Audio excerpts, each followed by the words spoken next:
නෙවෙයි මං කල්පනා කරේ ජානුයි චානුයි නිවුණු වෙලා. මගේ ජානු අහිංසක වෙලා. චානු යක්ෂණියක් උනේ කොහොමද කියලා. ඒක නම් මචං ওই ජානුයි පුංචි කාලේ කෙන හුලඟක් ඇවිල්ලා. ඔව්. ඇවිල්ලා මචං ජානුයි ගහගෙන ගිහිල්ලා චානු ඇටිලා සොර මුලක් ළඟට. ජානු ඇටිලා තාපසෙව ඉන්න තැනකට. ඊටසේ ජානු හොඳ වෙනවා චානු නරක වෙනවා. අනේ බලන්න. ඇයි? උඹ ටිකක් යනෝ වේගෙ වැඩි පුතා ඈ. අහලා තියෙනවනේ ඉක්මන් කොටයි කියලා කතාව.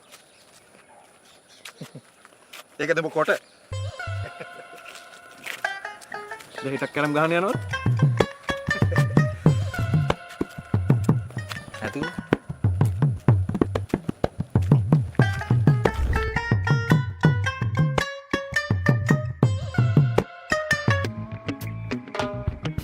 කෝලයක් ගන්න බැරිද?